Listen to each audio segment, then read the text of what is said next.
না আপা, আজকে আপনি আমাকে লাগাবেন, লাগান না আপা। শুনেন, আপনি ঠকবেন না আপা, সত্যি বলছি আপনি ঠকবেন না। পাক্কা 8 ইঞ্চি, বুঝছেন?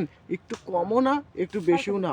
আর শোনেন আপা, আমি যখন লাগাবো না, দেখবেন আপনাকে কি আনন্দ, কি ফিলিংস দিব।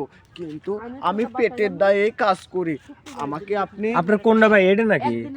আরে না, ওটা কেন হবে? আমাকে কয়টা টাকা বকশিশ দিবেন, আপনাকে আমি দুগুতা বেশি করে আমি কি একটু মাইপা দেখতে পারি? দেখেন আপা, ঠিকঠাক আছে তো ভাই? আসলে ঠিকঠাক আছে। আপনি চেক দিয়ে দেখেন, টোটালি 8 ইঞ্চি হইব তো? একদম ফিতের মাপ। দেখেন না, এই যে বারে বারে চেন খুলতে লাগাতে, চেনটা তো যে খুলে গেছে, এই যে এই যে এই যে এটা এরকমই, যাতে তাড়াতাড়ি বের করে কাজটা করতে সুবিধা হয়। এরকম খোলা থাকলে তো মানুষ দেখবো, বুঝলেন নাই?